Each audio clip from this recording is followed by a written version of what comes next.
That's one.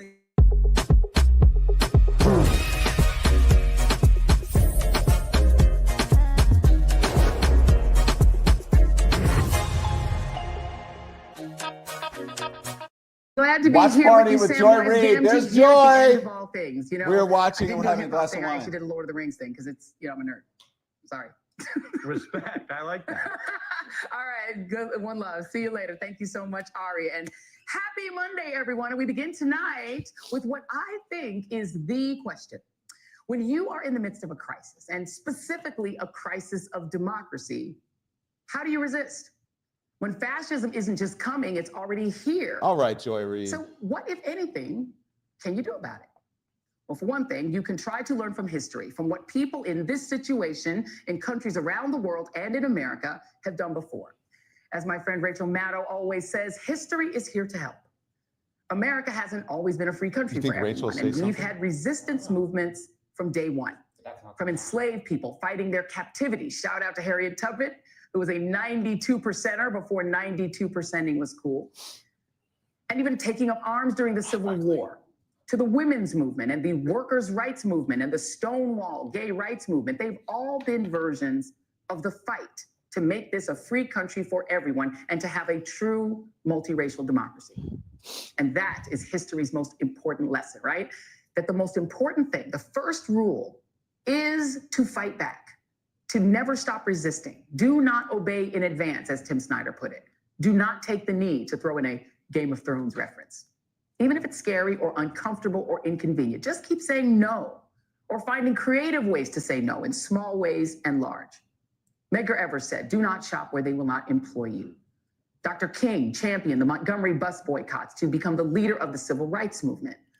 The labor rights movement shut down factories and hobbled industries to win the 40-hour work week that you enjoy right now, and more recently to ensure the right of workers to work from home during COVID.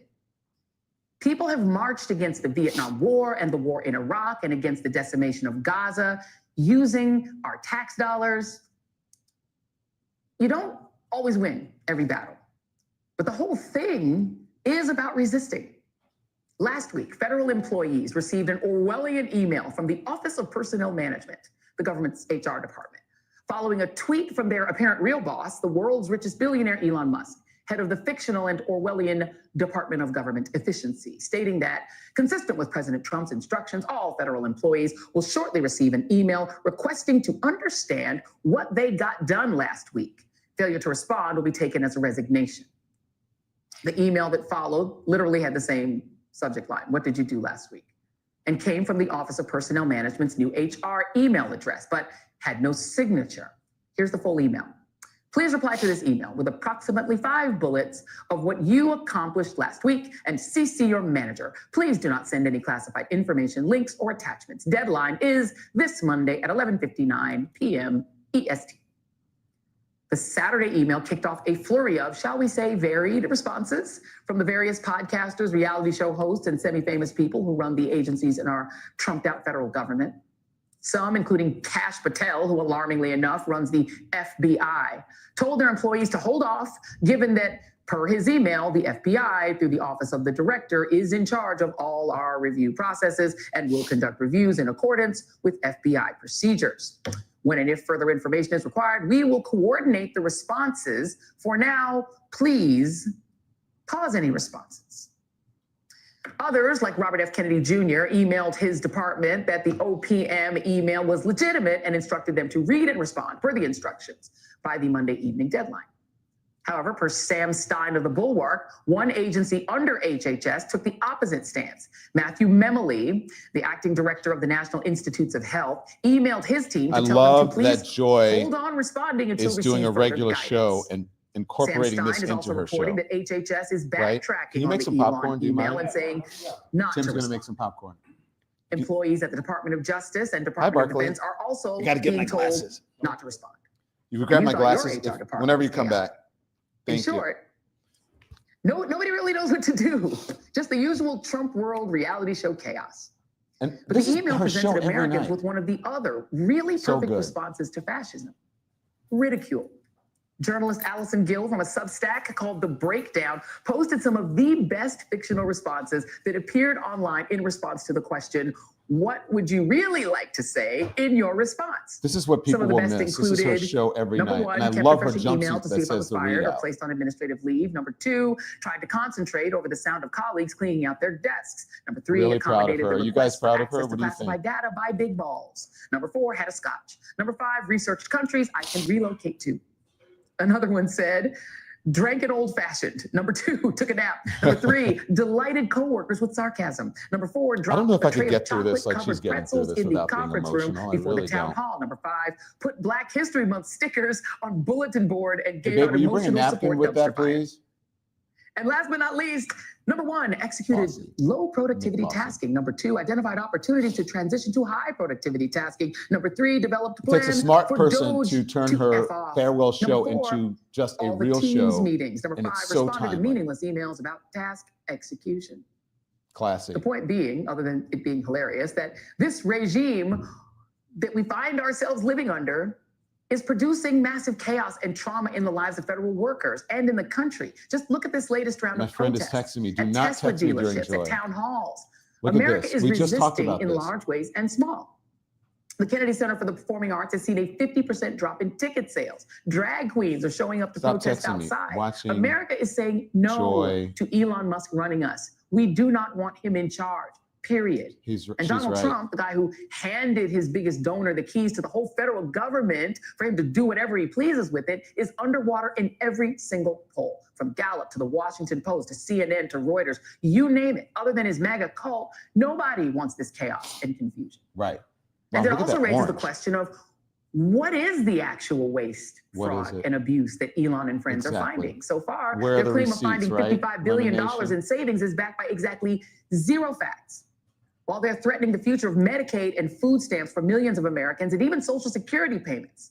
While the only fraud seems to be Elon Musk, racking up new contracts with the federal government on the taxpayer dime while giving back zero savings from his Starlink, Tesla, and What an SpaceX deals excellent with the Defense show. Department. Who wouldn't and want to other watch agencies. this? It's Sorry, fucking why amazing. does he get to make more money while you and your community get less?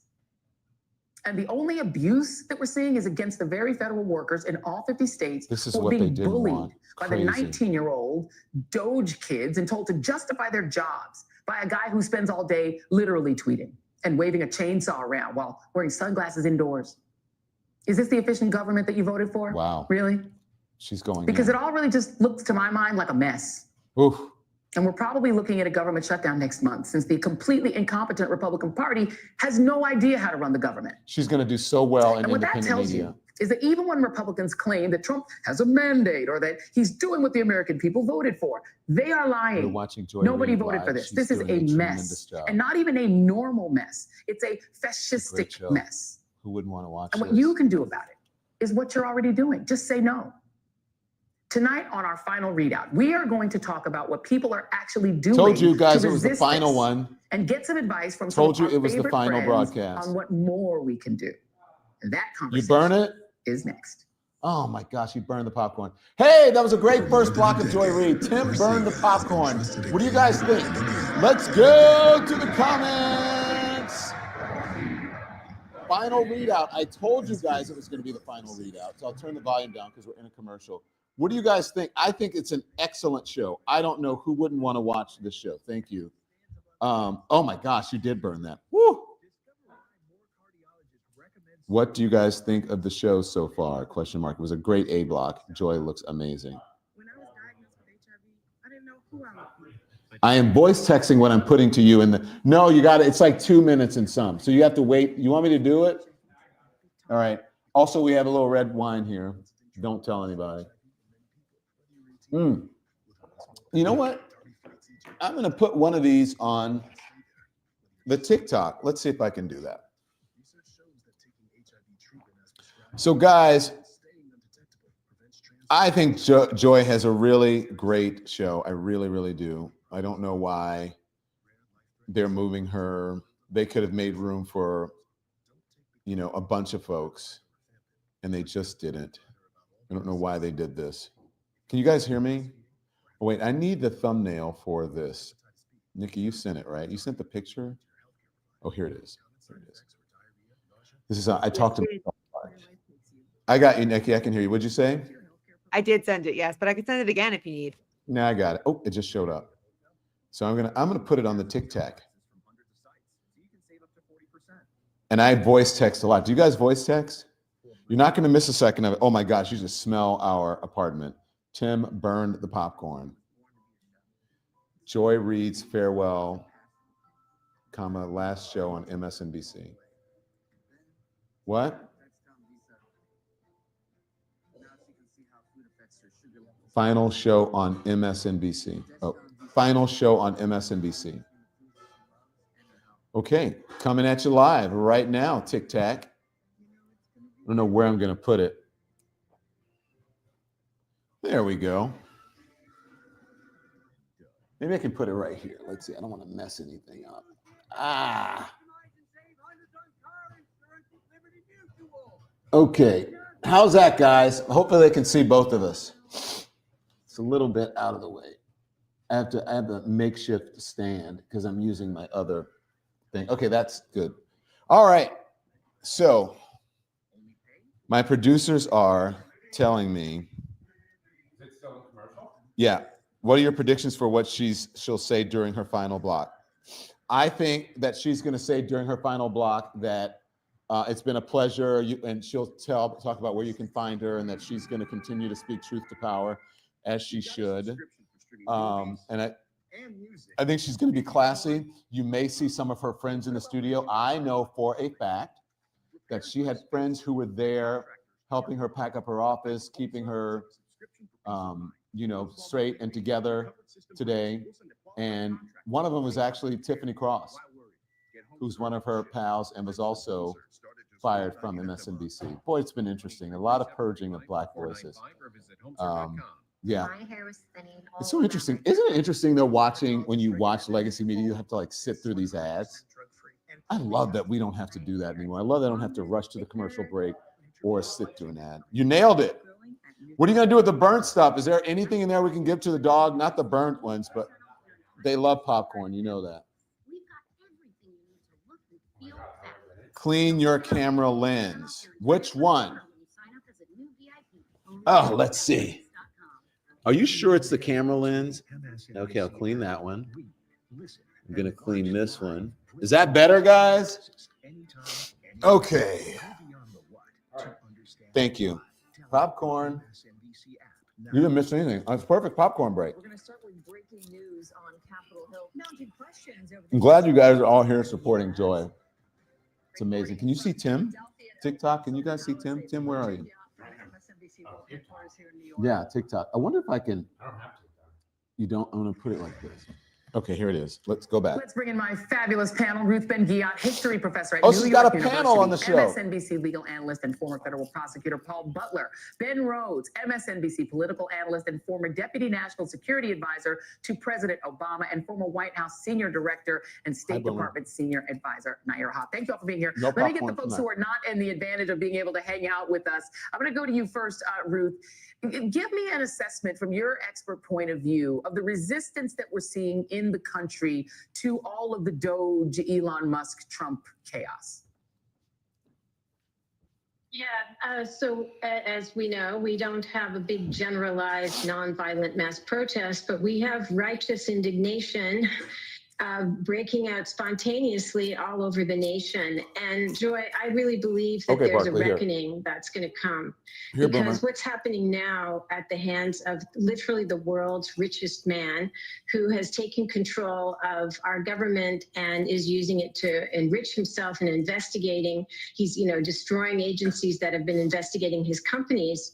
This brings forth it brings to a peak all of the unfairness of neoliberalism, all of the kind of the rich get richer, and that's one part of authoritarianism. It's more, fewer rights for the many and way more liberties for the few. And so we're seeing a kind of I can't say this enough. I love how she's doing a regular show, and it's fantastic. Her and open was anger great. that's It erupting made me miss at doing my local, opening monologue. town halls in front of GOP Brilliantly done. members of Congress in their town halls, and so this is a very good sign of something larger that I believe will look come. at the diversity on this Yeah, panel. I mean, I think when people feel things taken I away watch from them shows all the personally, time. right? When they're like, wait a minute, Elon Morning Musk gets shows. fat contracts, And I wonder and where the the community diversity gets is. no Look more at this. Medicaid, no more Head Start, no more food stamps, and also people who live That in the all goes community into losing their producing the jobs are show. like, wait a minute, why am I being unemployed so Elon can get richer? It makes no sense. And I think that is part of the resistance. It's not necessarily ideological. Ben Rhodes, I want to go to you on this because, Germany is in this moment too with us. We're Gus not is alone. barking Like up one of the there. things that actually makes me feel You better hear him? is to know that we're not going through this alone. This sort of crypto-fascist movement is moving all You can over leave him the there. West. It's fine. And for a lot of the same reasons, I think, as Ruth said, neoliberalism has not helped people. And Barkley, so people do turn not to put your face populists in here. because they hate the economy the way Here. it's working. Can you talk a little bit about Germany? Because Germany, Here you go, Boomer. the AfD party that Elon Musk touted, they got about 19% Boomer's of under the the vote, but they table. didn't win. They won't be part of the governing coalition. Does that give you hope? And how do we sort of process the Hi, TikTok. internationalization of this? I would say sort of global apartheid. I feel like I'm on a reality show. No, I mean, Joy, this is something that I've been looking at for over a decade now, which is essentially you had a backlash around the world, not just in the West, but principally in the West, to globalization, to neoliberalism, to a system that was not working for working people. And there was a lot of anger at establishments. There was frustration with changes in people's lives and in Is he gonna communities, bark? changes related to deindustrialization, changes related to immigration too in lots of countries.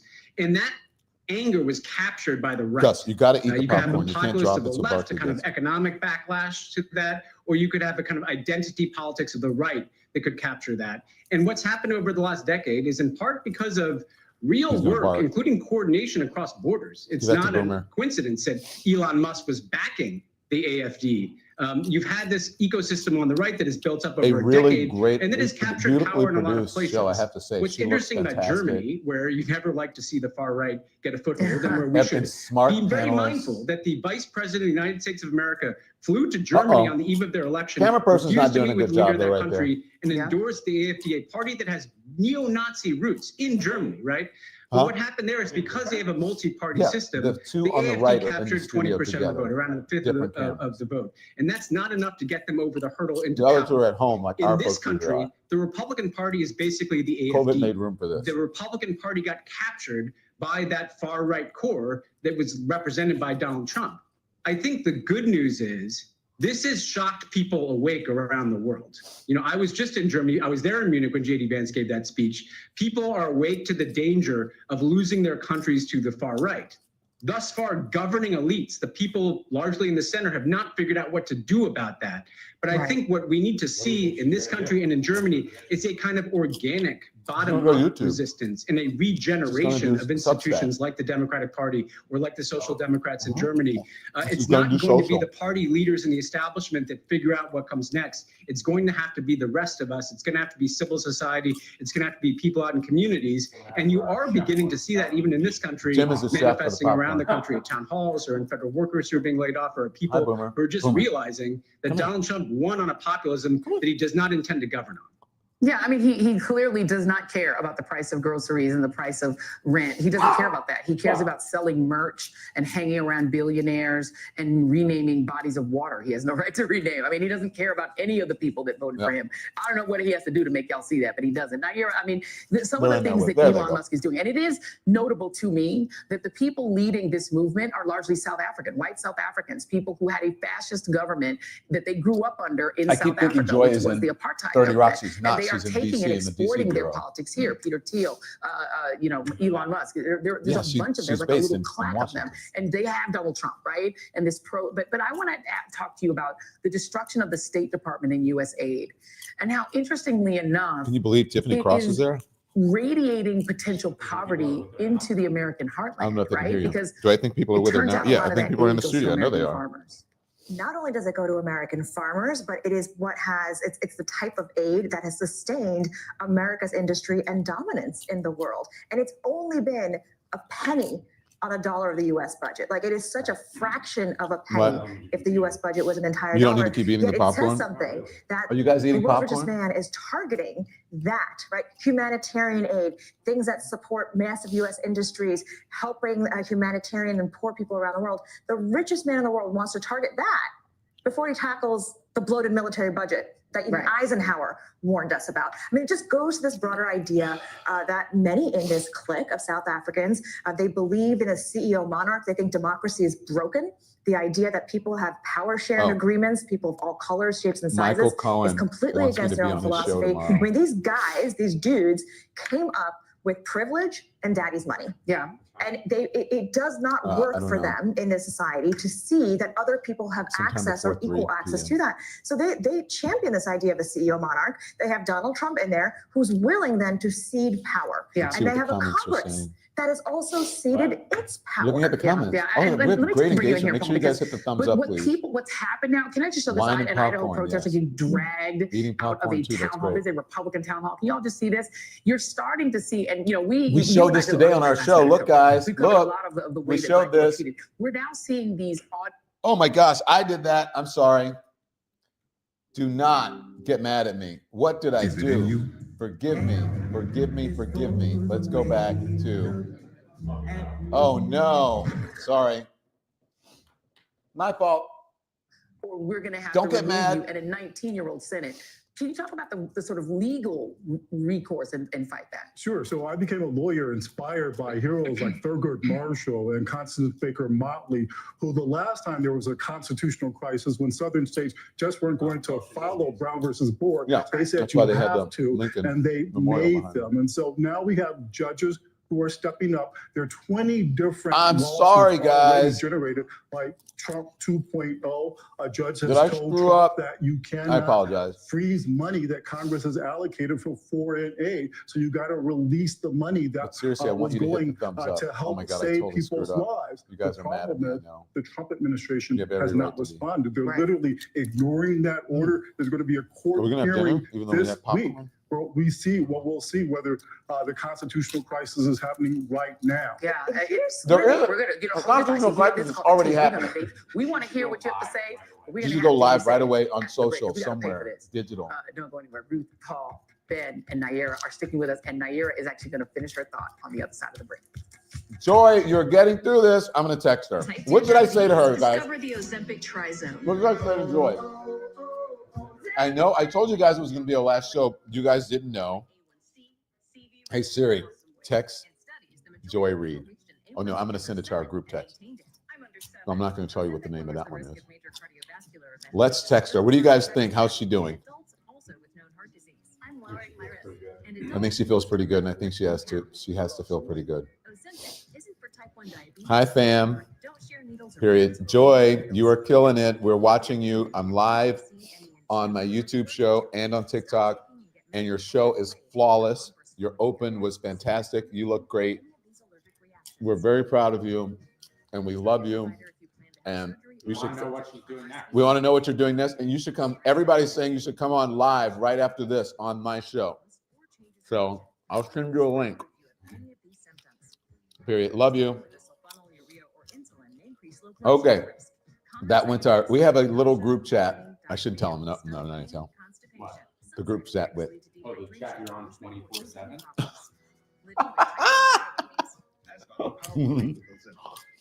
It is a group of media people who are of like minds and who deal with very similar stuff, and we're on a group text together. Yeah. Oh God, we have breaking news. We do? I am honored to officially announce my candidacy to serve as the next governor of Ohio. Vivek Ramaswamy. What do you guys think of that? He wants to make Ohio greater. He wants to make a. Hey guys, hit the thumbs up, thumbs up, thumbs up, thumbs up. Okay, so people can watch. But what do you guys? Vivek, governor of Ohio. Is that seat open? It's Mike DeWine now. But let me just say, did Vivek get doged before? Was Vivek the first Doge victim? I think so, right? Yeah, what did he last? 4 hours? Yeah. Nikki, Peter, wasn't Vivek the first victim of Doge? It would appear so. He got doged. And then now he wants to be governor. OMG, not Vivek, says Linda Ferker. Yes, Vivek. Oh, God. John McCann says, OMG. Joy is, oh, shoot. My phone went to a commercial, an ad. I told you guys I don't have ads on one of my accounts. I don't have premium on one of my accounts because I want to see what ads roll during the show. Joy is classy. It is business as usual tonight. Kudos. At what time do you think she turns it? Oh, there's Virgilia Thomas. Virgilia, is that my mom's friend from Louisiana that worked with my mom at Exxon? Hi, Virgilia. At what time do you think she turns it over? You mean to Rachel? No, like start talking about like She'll do about, 10 I minutes. think about 7 to 10 minutes in, she'll start talking about that. They'll play a reel of her and the stuff that she's done. And then here's what I'm waiting for. She's going to hand it over to, well, she hands it over to, no, she doesn't hand it to Rachel. She's going to hand it over to Chris. What's his name? Hayes. Chris Hayes. And Chris Hayes will take it if he's in tonight. And then I'm interested in seeing what Rachel has to say. It'll be a real shame if she doesn't, but I think Rachel's a stand-up Nobody else has done it. gal or classy. Nothing. Did Ari didn't say anything? Wow. You know, I got to tell you, everybody felt they couldn't say anything. I can't say that they were told not to. Maybe they were. And this was during the really unusual times at CNN. And when Jeff left, I opened my show because Jeff was my rabbi, and I'm very, very, very loyal. Do you remember that? I opened the show and I talked about the person who gave me the opportunity, put me in prime time, and I wouldn't be at the place. And there's nothing that you could do to stop me. And if I had a friend that had some issues, I would stand by them 100%, like Joy, who stood by me when I had my issue and discussed. Back with me are Ruth Ben-Ghiat, Paul Class Butler, Ben Rhodes, and Naira Hoffmeyer. Finish your thought. Well, here's what I'm concerned about right now, and I think people are waking up to this. This idea that we do all these lawsuits, and of course, it takes time to get through the system. But at the end of the day, Trump can just say, all right, make me do it. You and what army? And the courts do not have an enforcement mechanism other than trust in the institution, system of checks and balances. The Constitution, this whole idea of these three branches of government ceding power to each other, that is a norm. That does not have to be. And it seems like there's many people in the country who voted for Trump who are perfectly okay with that CEO monarch type. And so this is really where the opposition needs to get created. Maybe like the governor of Maine, where she sat down and said, you know what? If you're going to insult me and you're going to try to deprive my citizens in my state of their rights, we're not going to send you federal tax dollars. States and people need to be reminded of the value of this federated system that we have. California is the breadbasket, feeds the entire country. What happens when they can't provide food anymore? Right. And the other thing, this is the question I asked you, Paul. I'll just ask you on air. Could California say, if Elon Musk and not Congress decides how our money is spent, then California shan't be sending money anymore? Good luck, Louisiana, surviving without our money. Because right now, California supports Louisiana, Alabama, Tennessee. These southern Republican states are literally on the dole of California. They are a donor state. And on the dole of California, blue states or New York State, we're not paying. So they could try that. There'd probably be strong legal pushback. And then the question would be, what if they don't listen then? Yeah, what if a judge orders them to do it and they don't do it? They follow Trump's move of saying, well, what you going to do? 7:29 Eastern. So I think that could be a you guys watching? legal civil war. I love that you're watching. So many we can people. avoid.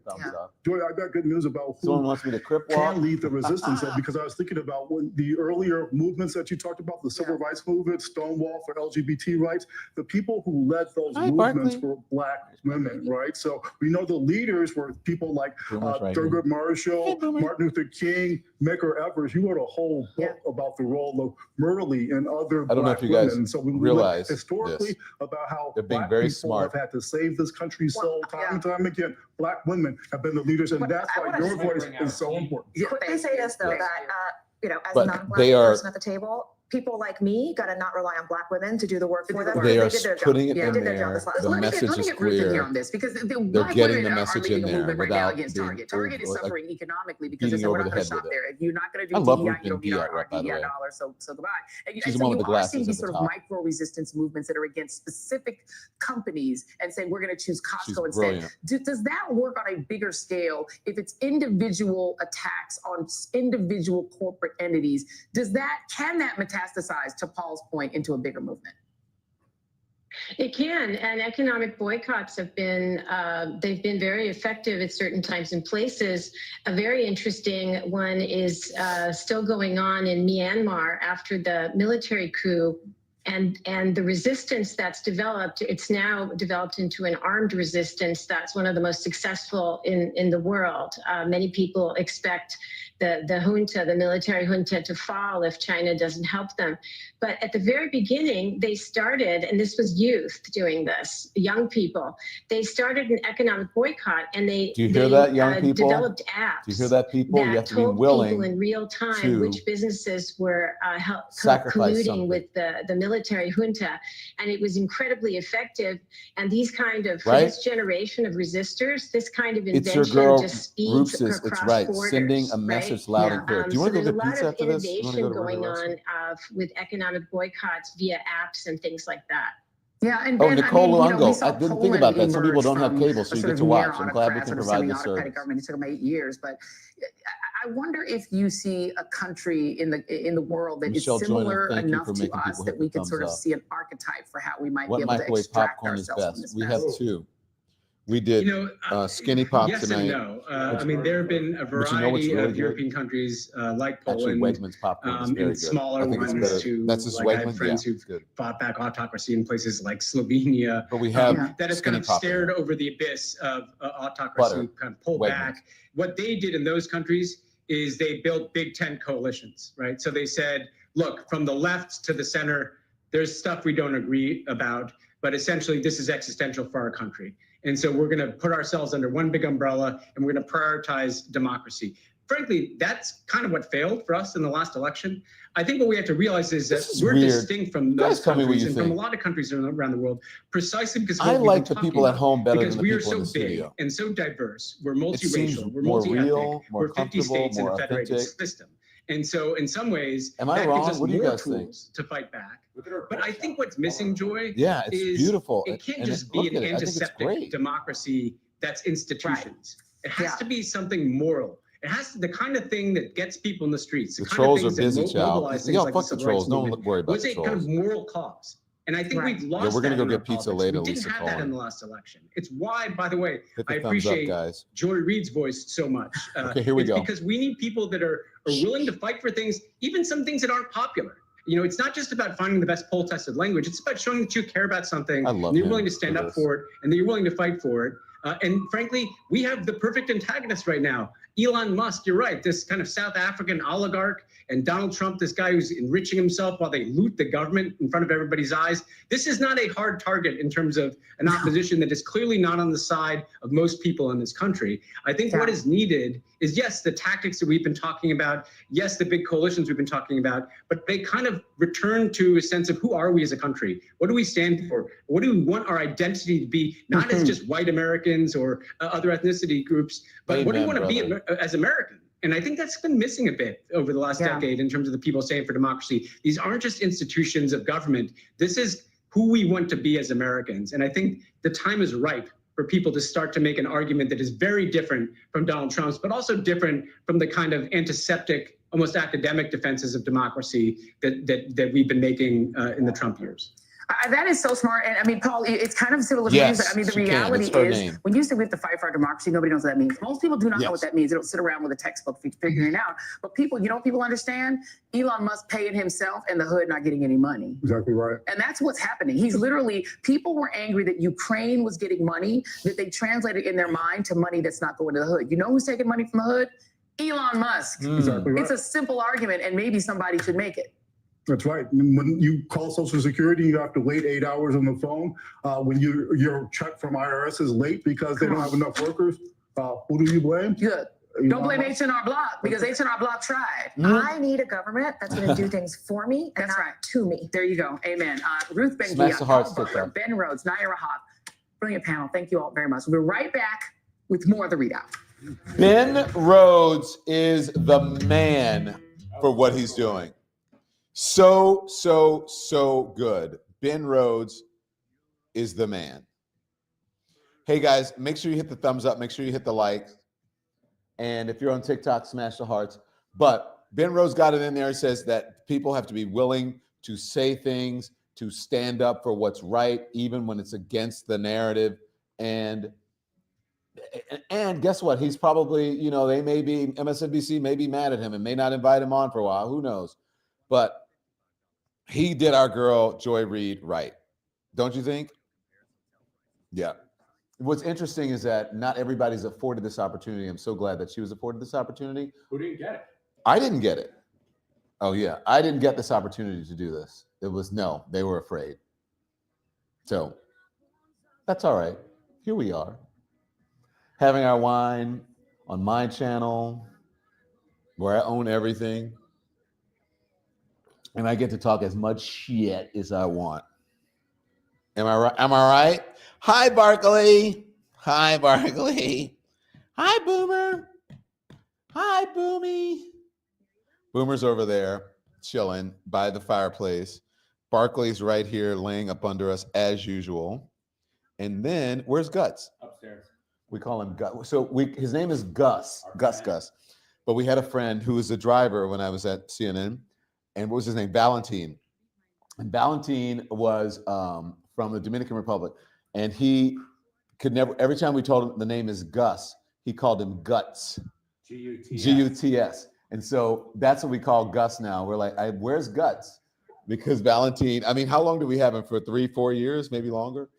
And stuck, Guts. He was such a nice guy, but he used to drive so fast.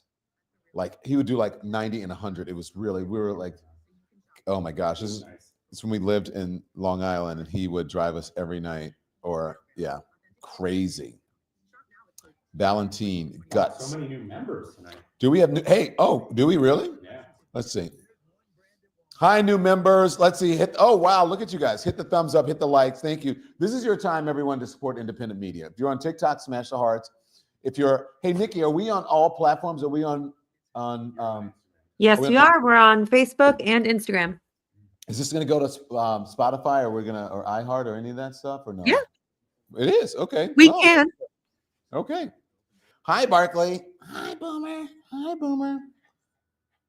Boomer won't come up because Barkley is so selfish. He'll start growling and he'll get into a fight with Boomer if you give anybody any other attention than him. So thank you, Nick Bella, for your generous support of independent media. You didn't get the chance, and I didn't watch that channel till this day. We like it here better anyway. Thank you for that. You guys know what I'm saying, right? Did not get the chance. Sometimes they do a brother dirty. Don, you are the lemoniest. Thank you. I love you for that, Trisha Razor. And Trisha, why aren't you a member? I usually only read member comments. Yes, Don, talk that shit. All here for it, says MJ. Right on. Thank you for doing this as Beverly Turnstall Art. I appreciate it, you and all of your support. Let's see. Hello, everyone, says Bella Italian. Who does your artwork, says Sister Krat.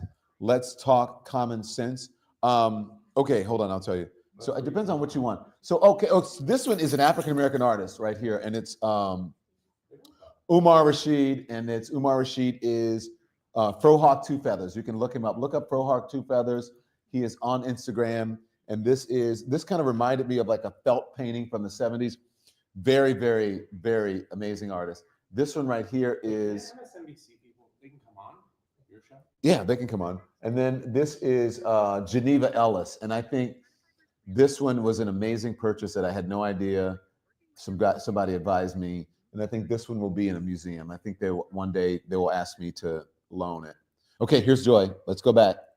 Quiet, Don. I want to bring in my pals, Rachel Maddow, Nicole. Oh, yay! It's exactly like the specials. Yes, Maddow. Yes, this is amazing. Thank you. She's trying Look to at her write colleagues supporting 8,000 her. words of That's copy. amazing. And I'm like, Good "Well, for can you her. Just tell me one thing about the cocktails? No, I have to write this copy. Thank you all for being here. Let's talk about this because I wanted you guys to be here with me Amen. because you are my comrades in arms in covering this insane moment that we're in when it comes to what is happening in our country. I want to start with you, Rachel. Rachel's at I home. would love for you to give So our is audience Nicole. just your take, your tips. What do you think people can be doing right now that's effective?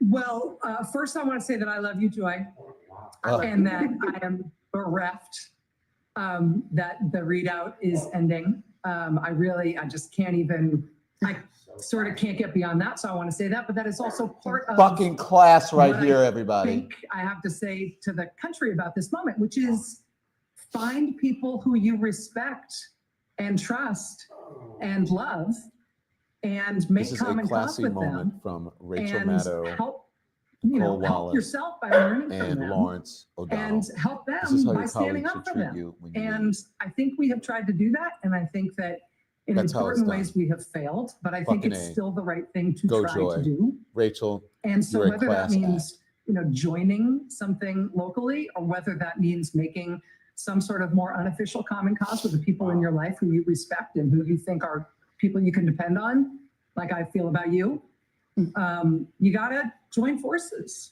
We can, none of us can do this alone, and being atomized and dislocated and picked off one by one is a strategy of the other side, and we need to stick together. Indeed. And when you're hearing Rachel say that, know that no one fights for us harder in this company than Rachel Maddow. And when I tell you she is our fearless leader, we mean Class it. And she act, is our right super there. friend. We love her so much. And let me go to my That's how you do other, it, speaking of super friends, when y'all watch on the special, the person that says exactly what I was going to say, making me have to think of a whole different thing to say because she thinks she's like so brilliant, but I'm just literally so in awe of just your history, your ability, your political acumen. Nicole Wallace, my good sister, tell me what you, in your brilliant self, believe people can do. Well, I'm going to break the rules the way Rachel broke the rules and tell you that I love you. That the happiest times I've had, not just at MSNBC, but ever being on television, have been sitting next to the two of you. No offense, Lawrence. We love having you there too. We love Lawrence. The company did not sign off on this. They're doing this on I their own thought volition, and that that's things how it like should be done. that on They are TV not couldn't be afraid. real, A lot of but folks that on the TV are friendships that afraid. have These people are not. sustained me. I've been with both of you, and I am, it's like losing a limb, the thought of doing those nights without you. Your strength and your fearlessness is the answer to the question I think you're getting at with both of us. And I think that my reaction to the end of the Reid Out and your departure is despair. And the only thing that chips away at that for me is that despair is the autocrat's tool. It's their most effective weapon. It Helps in costs that way. nothing. It's easy to deploy. It's contagious. And then it puts in motion all the actions they want: hopelessness, isolation, This helps them, I agree. exasperation, And I giving think up. this was, And so the only reason I will not wallow Jeff Zucker in what I advised that they feel do this. about I'm going to go out on a you limb and say leaving this because he knows how important this is. because Other I think people that's what who they have not been want. around And television, and they so don't know the I don't think importance there of can be bands artificial and cable joy news and would be gaslighting afraid of this, about and they have sort been of in the past, and breaking they up were with me. the And this is pro-democracy how you do side. it. And guess I what? think it has They to may be, actually I gain think we some have to be viewers real from with this. ourselves and with each other. But I do This think really helps him. I'm so Let's see if Joe and Nika intrigued show up. You think they will? and sort of I feel the stirrings in everything you've been covering tonight. The answer to this moment is not going to come from a perfect ad being cut by a brilliant ad maker and put on the air for the perfect candidate that comes out of a lab. It's just, that's not how we're going to save ourselves. And I think waiting for someone to save us is kind of how we got here. We have to save ourselves. We as a country have to decide that Elon Musk getting, I don't even know what the word is. He's already the richest person in the world, richer than the richest person, to ever exist. I don't even know what the goal is, but I think that turning this over to the country and saying, you may think this is what you wanted, but this is not who we are. Yeah. Yeah, indeed. And I think people are getting there. And Lawrence, I want to bring you in because, and again, I keep going back to the special because like literally it's like a little party. We're like a girl group, but we let one guy or two hang around. Hayes gets to hang around, but we love our Lawrence. Lawrence is literally the guy that we're all sitting there waiting. What in the world is Lawrence going to say? Because we're going to be like, that's it. We got it. We understand it. So do that for us now, Lawrence. Just solve all of these democracy problems for us now. 3, 2, 1, go. This is the greatest honor lineup I've ever been in. So let me just start with that. An honor to be in this lineup. And Joy, I'm going to skip the love stuff because we did that on Saturday. It's true. You know, I put it in writing in that first text when I said I love you. Okay, so you have that. And writing's forever, so you have it. Y'all don't realize we literally text and call each other. Like, it's really wild. But anyway, please, Lawrence, please continue. So I want to turn to this wonderful book by Joy Reid, Medgar and Merle. No, seriously, this is important, and it's to the answer of what we're talking about here, because right in the middle of it, on page 194, there is this. This is the decisive battleground for America. Now that really feels like something someone said 5 minutes ago or any time in this year. That's 1964. That's a 24-year-old guy. This is so classy. Named Michael I can't tell you. Who is going to be Amazing murdered that year after he says that, because he has decided in 1964 that what he's going to do is leave the safety of his home in the North and go to Mississippi, the most dangerous place in America, and go down there as a civil rights worker trying to help people register to vote. That was his choice. There were other people who couldn't do that, people his age, who never leaving their neighborhoods or their towns in the North and elsewhere around the country, tried to fight the same fight, tried to do what they could do. There were people who decided that what they would do is vote, that they were on the side of the righteous, but all they could do is vote. But every one of those people made some kind of decision in the face of something that was hopeless. It looked hopeless in 1964. It looked in 1964 that if you think you're going to work to get black people the right to vote in Mississippi, you are going to be dead and no one's going to get the right to vote. And in the end, he won. He won in death. He won from the grave. And that choice is there for everybody all the time. And there's another thing that comes to mind, Joy, and I'll shut up, and that is Walter Lippmann, when he went to his 30th class, Harvard class anniversary, which I know is a distant thing for you. Your Harvard class, your 30th reunion isn't coming for a long time. But, of course, but Lippmann said to his Harvard class in 1940, before the United States is into World War II, but World War II is underway, that they now had no choice. There was no choice. They couldn't take anything for granted. They had to join this fight against fascism. They had to join it because there was no way you could sit back and choose to do nothing. He didn't tell them what to do. He didn't say you should join the army or anything. He just said, you absolutely must now be committed with every bit of strength you have, again, against something that seemed hopeless. I mean, Germany was just raging across Europe then. Mm-hmm. It looks like there was going to be a winner, and it was going to be Hitler. And so these dark hours have demanded things of people that they have risen to in the past, and there's no reason why people can't find their own spot. Michael Schwerner didn't join a political campaign. He didn't need a leader to tell him what to do. He just did it. He just got on that bus and he went to Mississippi. He just did it. And everyone can just do it. Yeah, amen. And Rachel, I mean, that is so powerful because, I like to steal good ideas and I give people credit for them, but you're the one who said history is here to help. I mean, it just actually is, and you and I are both obsessed with the 1920s and 30s. I'm very obsessed with them, and the 20s especially now because it feels very resonant to today.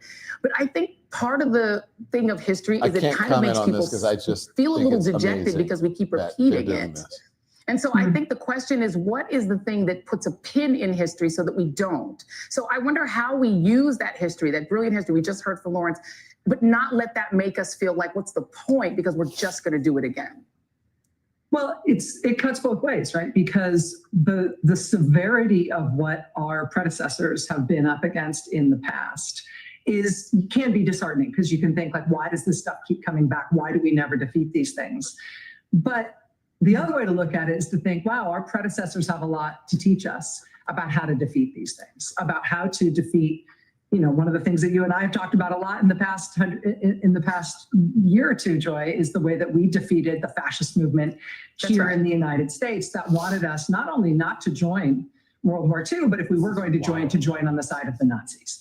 We've talked a lot, you and I, especially around your book, Medgar and Murley, we've talked about the strategy and the human strength that it took to build a movement to defeat segregationism. And that itself was a movement. That was a minority movement that was fascistic in nature, and that absolutely succeeded in ruling whole parts of the country until it was defeated by an equal, by a larger and smarter movement that took it down.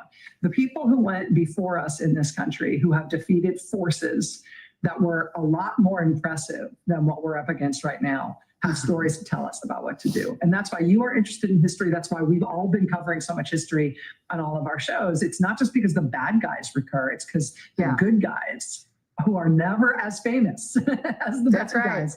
Amen. The good guys, they have stories to tell us about what to do. And we need to stay loud. We need to stay united. We need to protect the press. We need to protect the institutions that we've still got as they are under assault right now. Classy. But it starts with joining something. It starts with finding people who you believe in, who inspire you, and who you love and trust. And that can be your colleagues at work, like we have. It can be your local Indivisible group. It can be your local book club. It can be anything. But now is not the time to be alone and scrolling on your phone. Or complaining on social media. Now is the time to join something in real life. Yeah, and Nicole, and this is one that I know is particularly painful for you, because part of it is also party capture. But the Democrats had party capture too. I mean, the Democrats were the wholly owned, property of the far right KKK, fascists at one point too. And the Republicans also kicked out the John Birch Society. What do you guys think of this? Are you watching this? So talk a little bit about whether party capture is so far gone for Republicans that in your mind, it can't be reversed. Because I feel like, I don't know. You tell me. What do you think? I think I met all of you as a Bush official, right? And you did. I met her as a Bush official. You're not just critics, but when I met her? I was filling in a scene for Elliot Spitzer. She came on with Ari Melber, and I was harsh critics of everything I worked as a part of. And so if you look at the two parties in their health and their constitution, one of them stretched so much that I'm a part of this conversation, that Liz Cheney was a part of Kamala Harris's campaign, that Adam Kinzinger spoke at the Democratic Convention, that Danielle Sassoon stepped away from Emil Bove's Justice Department and was embraced by Andrew Weissman and Chris Christie. One party right now has space for Bush Cheney defenders, Federalist Society prosecutors, a Cheney, and every member and facet of the Democratic Party, traditionally from labor, every aspect of it. Do you want some more wine? wine? The other one has literally got Bill Barr on an enemies list. Right. And so I think it might Thank you. take Someone a minute, says I'm riveted to but this. I don't think there's a single example in history where the party that's entire retribution strategy. I mean, Kash Patel's list doesn't just have Republicans on it. It has Trump cabinet members on it. Peggy Rogers, and so there's not an example in history where that side prevails in the long run. And so I think about the health of the parties and sort of the health of the body politic. Make sure you hit the thumbs up, guys. I think a lot about the Democratic Party, and it's so different from the Republican Party in every single way. One of it is its earnestness and its inclusiveness, and there's this twisted irony that inclusiveness is what was weaponized by the MAGA movement against it. And so but I think in the long run, it's about sort of the health of the body. And the health of the body on the Democratic side seems to be the one with so much more inside of it to build on. Well, we are going to pray that there are Republicans who stand up and seize back control of their party, like they kicked out the Birchers.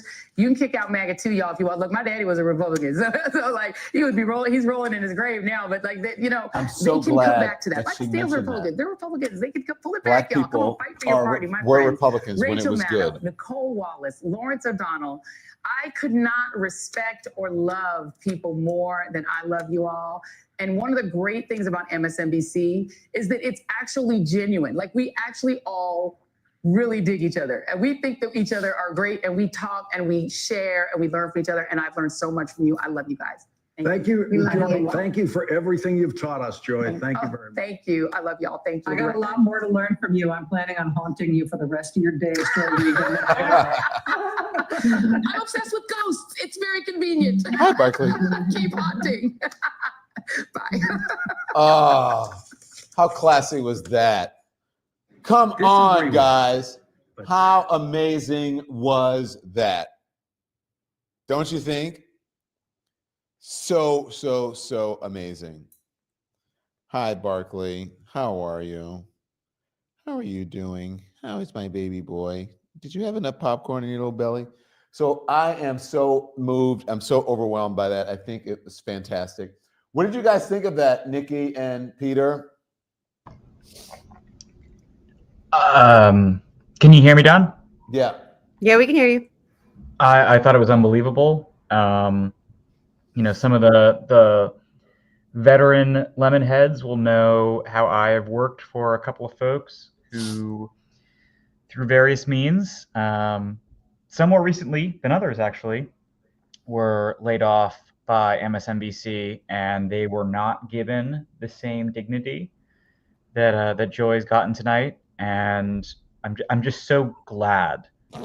I'm so grateful that she has gotten this respect from her colleagues, because you know there are some very good folks, some very talented, fundamentally decent people who unfortunately were not given the same level of respect and dignity. And Joy is just such a valuable voice, and I'm so happy that maybe not the company, but at the very least, some of the personalities of the company are treating her like the icon that she is. Like a human being. I was not afforded that opportunity. I think you guys know that, to do this. And none of my colleagues stood up or said anything. People who I had helped for years and helped to groom them and grow their careers and put them on my program. They would call me to beg me and put me on. Not one of them stood up or said anything. So for them to do this, for her to have this moment, here's her moment. Okay, you know that thing back in high school when you had a group project and you were mad because not everybody did the same amount of work? Well, this show is the exact opposite. The Reid Out worked because everybody from the interns on up put their whole heart into it. So before we go, tonight, my moment of joy is to tell you just some of the names of the people who made this show happen. From Nathan Mutale, our amazing and always well-dressed intern. Raven Sievers, our fabulous tape producer. Lily Guthrie, who keeps our graphics looking fab. Our awesome associate producers, Adam Garnett, who understands, as I do, that every story is really a story about Brooklyn. And Julia Dirksman, Go Liberty. So there you go, you converted me. Our genius producers, Tori James, our marathon runner. Andres Penfold Perez, our man of many faces. Valerie McCabe, my cut-up partner during the meetings. Tiffany Mullen, who literally knows all the things. Jonathan Hellman, who I will miss reciting his segments during the show meetings and helping me tell stories using children's Look how beautiful, poems. look how diverse. Kai Ma, who channels my whole Right? entire brain, and also our resident sports expert. Senior producer Pete Fall, probably the most cool-headed, kind person I have ever worked with in this business. Our line producer, Rachel Witkin, the conscience of the Reid Out. And with Tori, our other resident Swiftie. Our phenomenal booking producers, Leslie Frazier, AKA our Disney princess. Patrick Judge, my fellow comic fan. Digital producer, Alexis Stodchilt, my ride or die social media super friend. Our phenomenal blog editor, Jahan Jones. The downtown Sterling Brown, our director, and all of the amazing directors here at MS. Caleb Seals, our resident hip-hop expert and my forever hazed anchor producer. My fabulous glam squad, Janice and Coco, right here in DC, who have the challenge of putting glam on a person with total ADHD who cannot sit still for even 30 minutes. And in New York City, Bailey, Jamina, and Hi, Voltaire, and our awesome crew. Hi, Bernie. Durbin, Bernie, and Julie, our indefatigable floor managers. Brooke from Brooklyn and Charlotte, our tech production managers. Tech director, Chemo. Steph, our graphics playback operator. John, our lighting guy. Zach, our utility. Vic on audio. Ken on video. Ian on playback. Our sound team, Claire, and Jacob, Gary, who manages everybody, and all the amazing crew members here in DC, as well as in New York, my security team, Stephen Scott and Shantae Brown, and also Miss Jan downstairs. And last but certainly not least, we call ourselves the Reid Out Go Team. Senior managing producer Robert Zellinger, the most brilliant, but also the most elderly millennial who literally knows everyone. And my amazing friend, collaborator, work wife, past since literally the hardball days, and the fearless leader of this amazing team, our girl power executive producer, the amazing boss, Tina Urbanski. And I'm also an Urbanski. She said I could be adopted. This is the A-Team, y'all, and they will be an asset to the next show, whatever show that they grace with their presence. And yes, you can use me as a reference. But most of all, these are my TV family. Much love to everybody who made the Reid Out great. And if I missed your name, it's not my heart, it's my head. You know, I had to fit it all in. A special shout out to our amazing readers, our audience. I just love running into y'all in the airport, on these streets, and on social media. I could not love or appreciate you more. Thank you for holding us down. Almost 5 years. We are a toddler, and we out in these streets in this world, and we are not going to stop. That is tonight's Reid Out. You can follow me on Blue Sky, Instagram, Threads, and on Substack at substack.joy. It's at joyandreid.substack.com. Also on TikTok and Facebook at Joy Reid Official. Inside with Jen Psaki starts out. Okay. I know Joy just ended her show by thanking her team, which is the most authentically Joy thing to do, I can tell you. And they are also a very incredible team. But I want to start this show tonight by thanking her. I want to thank her because she's done amazing work here. She does tell stories no one tells. She does that fearlessly on her show, but also for the person that she is. And even before I met Joy Reid, and I didn't meet her till I started working her, I felt like I kind of knew her. I don't know if you relate to this. I felt like she was kind of talking directly to me through the screen. I know many of you watching at home know exactly what I mean. And then when I got here, she became my office neighbor, literally 2 doors down. And she is the best office neighbor I could have asked for. I mean, she's somebody whose mind and her talent and her fierceness I admire so much, but she's also someone who I kind of just love running into in the hallway or chatting with on the set during specials, as my colleagues were just talking about anything, what's happening in the world, what's going on in her life. And I'm gonna miss all of that. And so thank you to Joy Reid. I just wanted to start there. In the meantime, I watched her show, as many of you probably did, and I also wanna do what I know she wants us to do, which is to start fearlessly in talking about what's in the news and not holding back. And that's what we always intend to do here too, just like she does. I do want to start tonight with the fast approaching deadline for federal. So there you go. Very classy, right? Yeah, very nice. Very good, very good. What did you guys think on the social media? Let's go to some comments. Hi, Peter. Peter worked at MSNBC for a while, and I'm sure you knew some of those people. But Peter, let me just go to the comments for a little bit to see what people are saying. Barkley is getting cantankerous. Gus is upstairs. And there's Boomer on the chair over there. You see him. Hi, Boom Boom. Hi, Boomer. Come on. Come here, baby. You want to come? Guess he doesn't. Okay, he's going upstairs with them. Is that Helion? I don't know what that means. Says Vanish. Don and Joy should do something, says Corrine Collier. That would be an honor. But I think Joy wants to do her own thing. Nappy Child says, thanks for your support of independent media. Thank you so much, guys. I like Jen, but her show is, I'm not going to read that one. Turn it off, says Michael. Okay, so here's what we're supposed to do afterwards, because her team asked us to do this. This is what her team asked. They said after this is over, and I said I do support Jen. I like Jen, but they asked us to turn the TV off. So here's what we're going to do. Let's see what we're going to watch here. So there's, let's see, we're going to watch Organizing a Playbook. So there's our folks over at the Native Land Podcast. And what I'm going to put on is, let's do the Don Lemon Show, and we'll put on our show from earlier. So what do you think she does? Let's figure this out. What do I think she does? Yeah. This is our show from earlier, so I'll put that on. I think she does what she says. She's going to go over to Substack. She'll do that. I don't think she.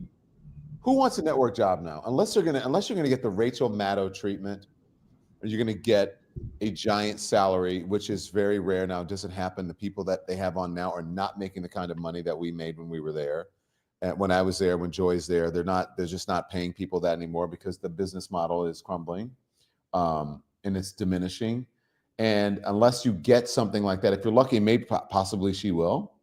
But otherwise, huh? No, she would not go to Fox. They hate her. And so if you're looking at, look, this is our show right now that we have up. That was this morning. That was this morning. But look at the money to be made in this. If you hit the right tone, if you hit the right thing, you can scale a business and make just as much money as you made in cable news, if not more. You own your own destiny, your own business. And we're doing fairly well now. If she partners up with someone, not to push back on you, Don, but it's not hitting the right tone. It's just being authentic. It's because you are real with the audience. Yeah. They know that you are telling them the truth. They view you as the ultimate truth teller. And that's why earlier today with Lemon Legends, they said that they no longer watch the news because they recognize that you are really the sole arbiter. You're the only person they need to inform them on a regular basis, to inform them but not inundate them, as you like to say. Well, I say you can be informed without being inundated, but I would never have been able to say that about what I said on Megyn Kelly, tell her to go fuck herself if I was on CNN, because they'd be like everything. And when you're in that sort of thing, they go, just ignore it. It's above you. They're beneath you. Don't respond to the New York Post. Don't respond. You're above it. Don't respond to the New York Post, the Daily Mail. It's all trash or whatever. Just don't respond to it. Don't give it oxygen. And now I can just say, fuck you. I don't give a shit. Someone called me for a response today for Megyn Kelly Newsweek. And they're like, what is your response to what you said? And my response was, I said what I said. And I would not be able to do that if I was in traditional media. And so, and I got a very nice text message from Megyn Kelly? No, from Simone Sanders, who you from Megyn Kelly. And Simone said, I heard you were a real friend today to me. Thank you, Don. I love you. That means the world to me. I'm excited for Simone. Yeah, I am. I'm excited for Simone. I can be sad for Joy and excited for Simone. But how do you think this came about, Peter? Because you were there, and you were there when some people did not get this opportunity, this dignity that Joy was afforded. And Rachel and Lawrence and Nicole being there, that was huge, don't you think? No, I agree. And Don, I hope you don't mind, but I'm going to answer your question with a question. That being, is there a way to view this as anything other than a staff revolt? And what I mean by that is, can you see this? And is there another way to interpret it other than talent at MSNBC, folks who have dedicated years and years and years to this company, who have watched colleague after colleague be disrespected and be shown the door and be so dehumanized? And I don't know, maybe Rachel and Nicole and Lawrence got a green light from the bigwigs upstairs. Maybe they didn't. I'm speculating here. But I just think, given the events of the past couple of years, and given the spectacular personalities, the unbelievably talented folks who have not been treated well as they've been tossed out like human garbage, I do wonder if maybe this was a sort of mini rebellion, in saying that, okay, we don't have the power to reverse this decision regarding Joy, but we are going to give this woman, this Black woman, this most prominent Black woman in mainstream corporate media, her flowers, because she has earned them, and we don't care what you say. I'll tell you what it is. So I think, no, I'm just going to be honest here. So I think that there were some canaries in the coal mine, and I think it was me, and I think it was Tiffany Cross. And I think people were so shocked and stunned by it that they didn't know how to react to it. And so now I think people are just tired of seeing their colleagues, and then Mehdi happened, right? And then, there were others. And I think people are just so tired of seeing their colleagues just cast aside. And they're saying, hey, if we don't stand up now, then what is going to happen? I also think that every place you work has a sort of different heart, a different drumbeat, and a different culture. And I think the culture at MSNBC is that they believe that they're fighting the good fight and that they're on the right side of history. And the culture at other networks is just that I want to keep my job. I'm really scared. None of those people who showed up tonight were worried about keeping their job. And other folks at other networks did not have to be worried about keeping their jobs because they're the faces. No, the folks who are the faces of the network. Rachel Maddow, hang on, please. Rachel Maddow is the face of the network. Lawrence O'Donnell is one of the faces of the network. Nicole Wallace is the face of the network. You cannot fire every single person who is the face of the network. And if those three people are standing up, that's an indication to every other person in the company that, hey, we have your back and we know what's going on here. And this is a person who deserves dignity. I would just argue that the fact that Rachel was on that set was enough. I just said that. No, but Nicole and Lawrence might not have shown up without Rachel. So Rachel is untouchable. I think Nicole would have showed up. I don't know Lawrence, but I think Nicole would have showed up. By Rachel. Yeah. They can't touch Rachel. Yeah, that's true. But there are Rachels at every single network. Yeah. If you look at, let's just go through the networks. If you look at Fox News, there's a Sean Hannity and a Brett Baier there, right? If you look at CBS, there is a Gail and a Nate and a Tony there. I don't know about their evening folks. If you look at ABC, there is a David Muir who's there and a Robin Roberts. If you look at NBC, there is a, what's her name? Savannah, I don't watch the morning show. And then Lester, who is there. If you look at CNN, there's an Anderson and a Jake who are there, and no one's going to touch them. And so, and there are certain people they feel like, well, we can make examples of them. But those people, all of those people who I mentioned should be standing up for their colleagues. And if they don't, then shame on them, And so I love what they did. And I actually think it was smart on Rebecca Cutler, who I know. Rebecca Cutler, her first EP job was with me. I think it's smart on Rebecca Cutler's part to allow Joy to have some dignity and to allow her colleagues to come on, because I think it's actually good for the network. Yeah. And it actually gains them something in the public eye where they could say, you know what? They gave Joy some dignity. Her colleagues stood up for her, and they may not lose as many viewers as they would have if they had they not done that. No, and just very quickly, I'd say that I having been on the Mehdi team when what went down with Mehdi occurred, I think I certainly, as just a producer on that squad, would have really appreciated a similar dynamic. Why didn't that happen, Peter? Were people just afraid then? That's why I said I think like people have gained some like, hey, what the fuck is going on? We need to stand up, but maybe they didn't think it then. Yeah, I don't know.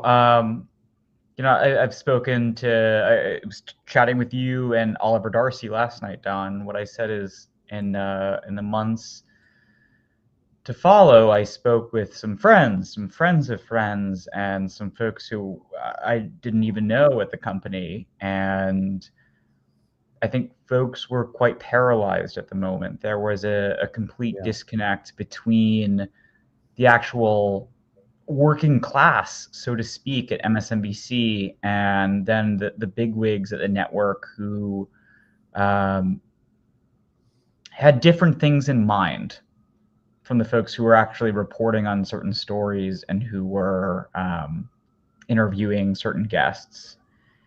And all I can say, and folks in the chat should know, just for the sake of total transparency, I'm very luckily Don's editorial producer, but I also do from time to time write for Mehdi's company at Zateo.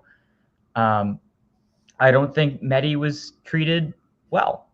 And I do wonder from time to time why he was not awarded the same treatment that Joy was tonight. And look, maybe it's just because, and I hope this is the case, I hope it's the case that folks at MSNBC have finally grown a backbone.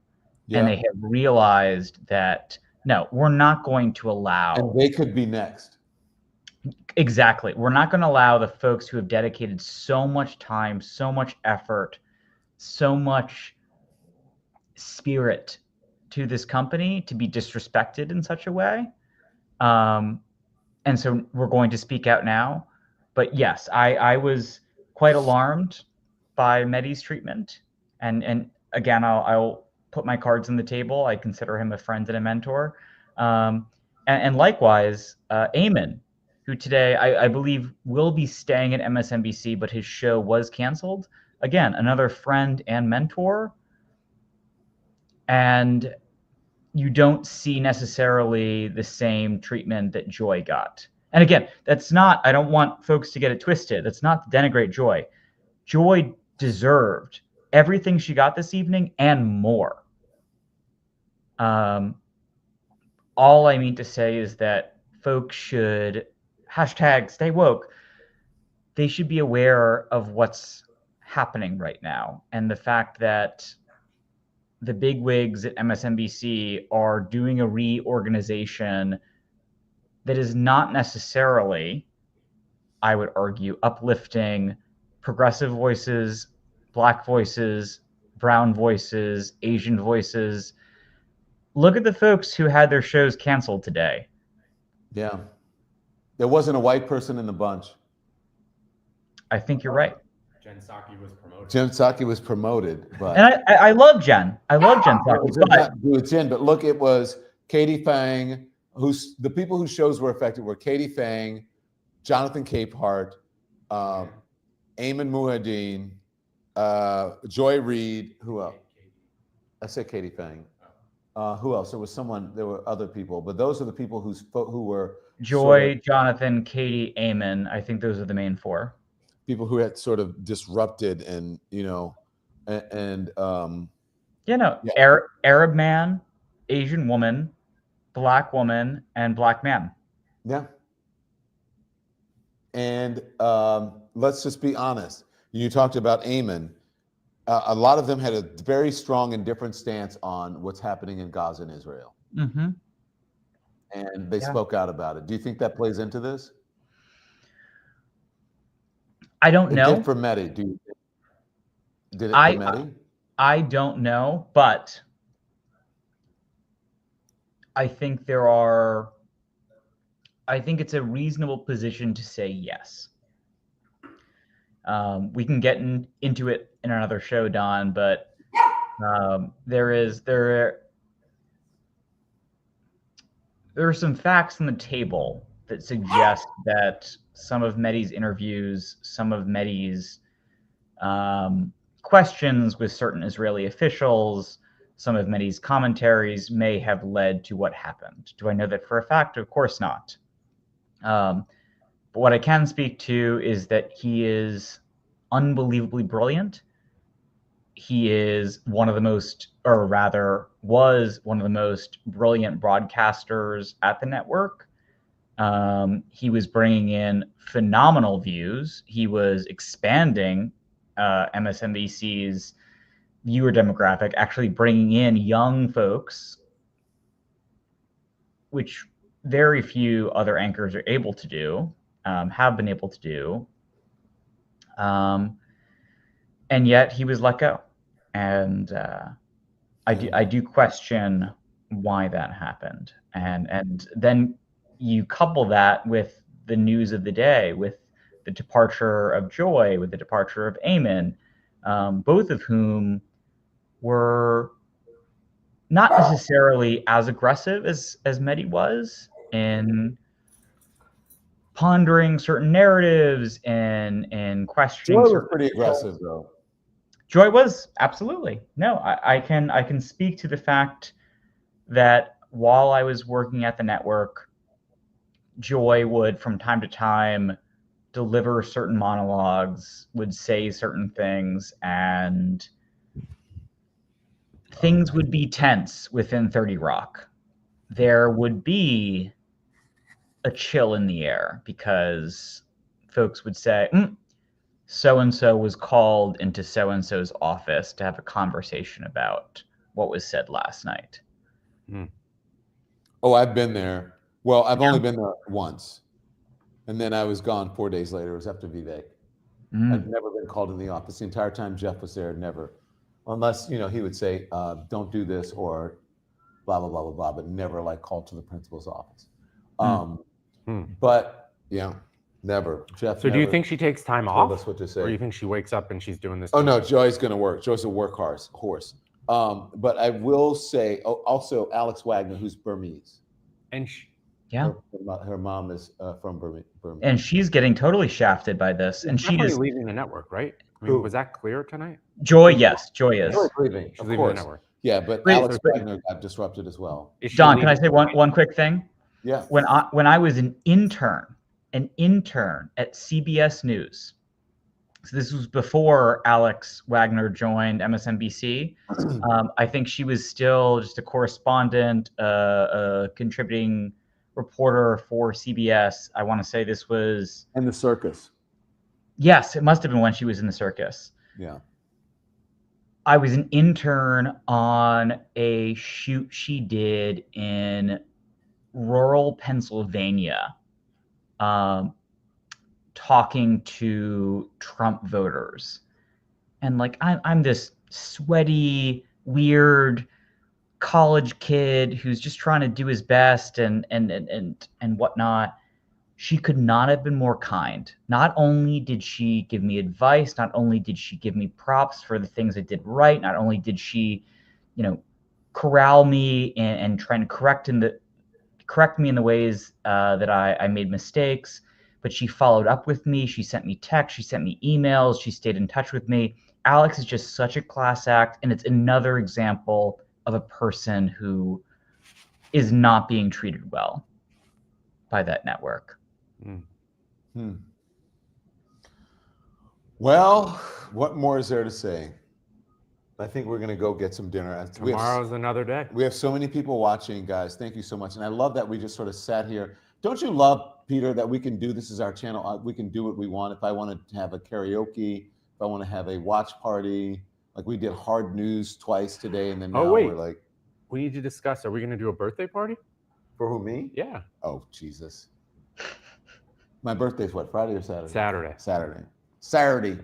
But I just love that, guys, I love that I can do this. Like, it's so weird. Like sometimes I'll do a show on a Saturday and do a karaoke and it'll get like crazy response. Or we'll do a breakfast for Dr. King and it gets a crazy engagement. When do you think you can have Joy on? And that's the thing that makes what we do important and exciting, and what Joy can step into important and exciting.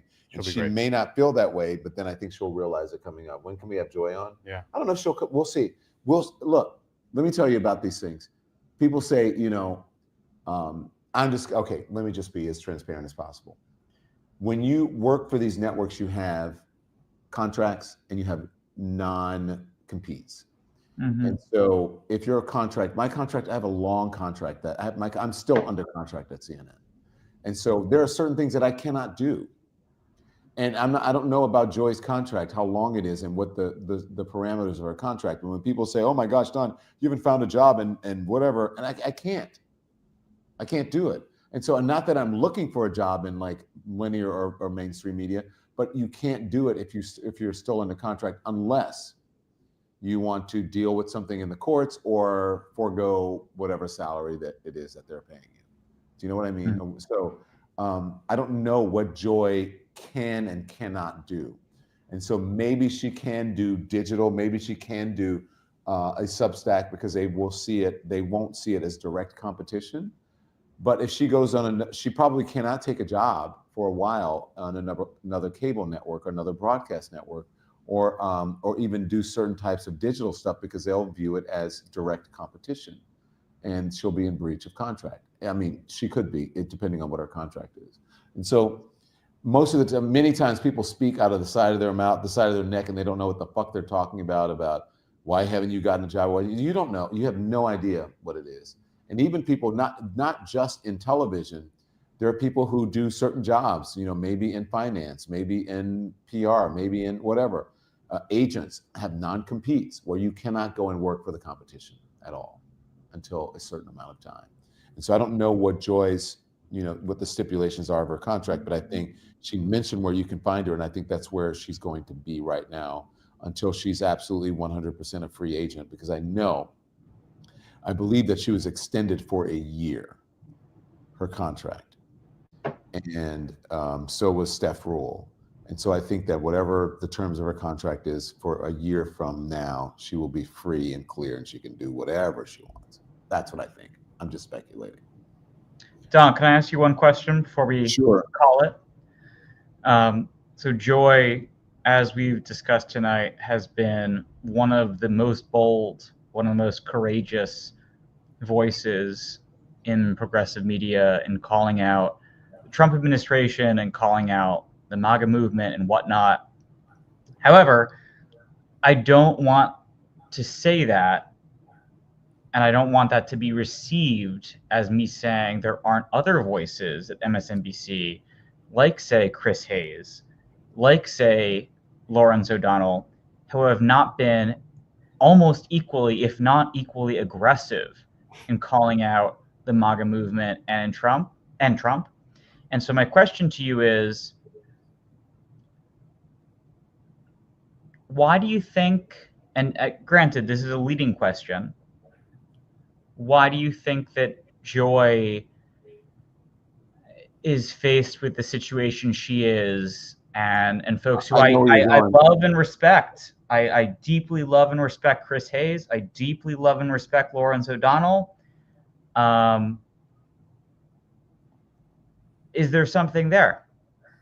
She's Black. And I think you saw it when Oliver Darcy last night, who I respect as well, former colleague, who could not articulate it. He's like, I just can't. I don't know if you remember last night. We said, well, just not such poking the eye, not such like tone. And what they mean is she's too Black. Chris Hayes.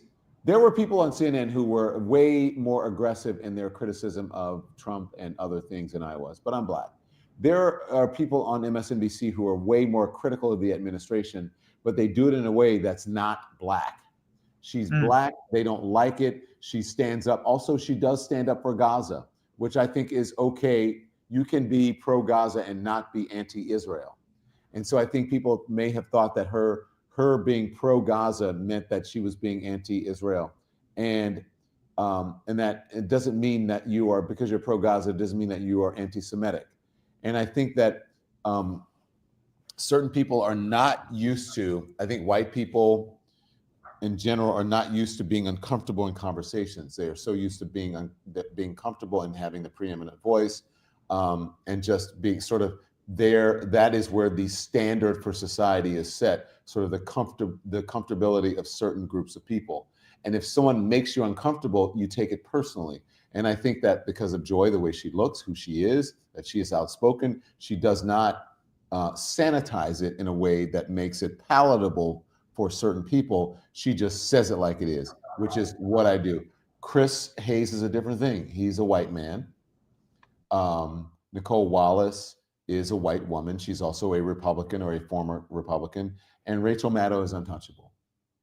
And so I think that is the thing. And also, look, Ari Melber is a different thing, but Ari Melber may be part of the in crowd at MSNBC. So I think that's why. And I think the people don't really know why the people who criticize her and the people who may want to get rid of her don't even understand why they feel the way that they feel. They have not examined or explored why they feel the way that they feel. And I think that people who are minorities specifically and Black people are used to not being centered in conversations and being uncomfortable with what people say, but we don't have the power to make a difference or to change someone's career and their life. And that is why there are certain people who believe, oh, well, Black people can't be racist because they don't really have political power or power in within the system or within the corporations.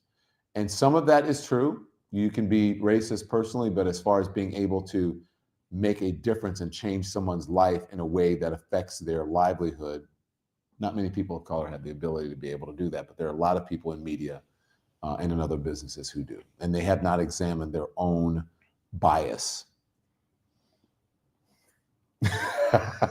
So there you go, folks. Okay. Any last words, anyone? Anyone? Great show.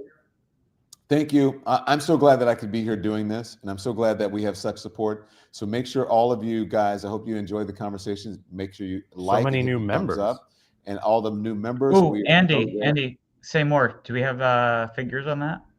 Thank you, Quinn Suga, for saying respectability. Yes, that's what it is. What did you say, Peter?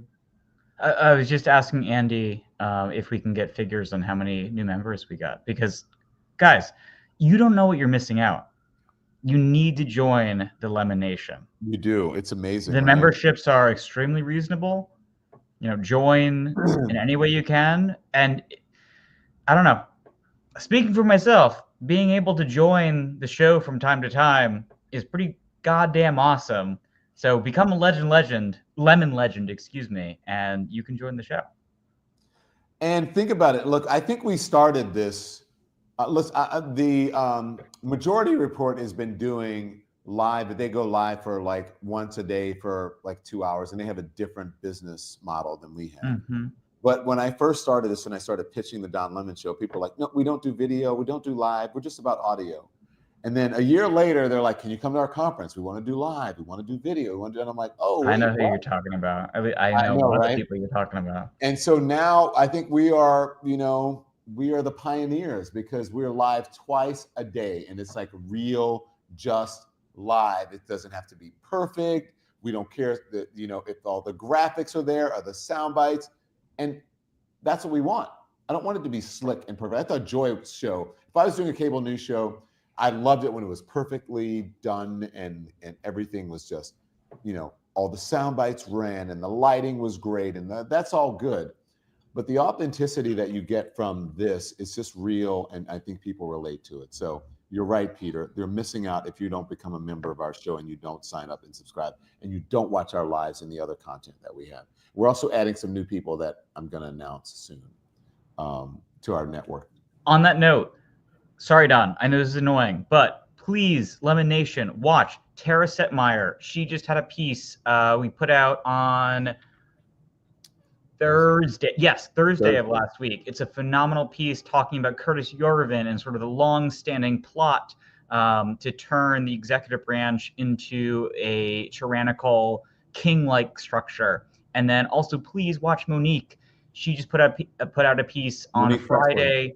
Monique Presley, on the next steps that you can take. Like, what can you physically, functionally do in just the next 24 hours to protect yourself and to resist the fascist threat that we're facing. We've got so many great pieces that you guys can watch after this stream ends. Yeah. And also merch. We got to get that because people are going to kill us if we don't do it. All right. We're going to go, guys. Thank you. So like and subscribe and make sure we'll see you tomorrow morning at 10 a.m. Eastern live for Hot Topics. Remember, we took that spot because Wendy Williams left. She stopped doing the Hot Topics and she's handed the baton to me. So I'm doing Hot Topics live at 10 a.m. We were very shady today in a good way with Megyn Kelly as I drank tea from a Megyn Kelly Today mug. And I'm not ashamed of it. So who encouraged you to do that? That would be you. All right, guys. Thank you for watching. And as I say every day, when I leave every show, turn the TV off.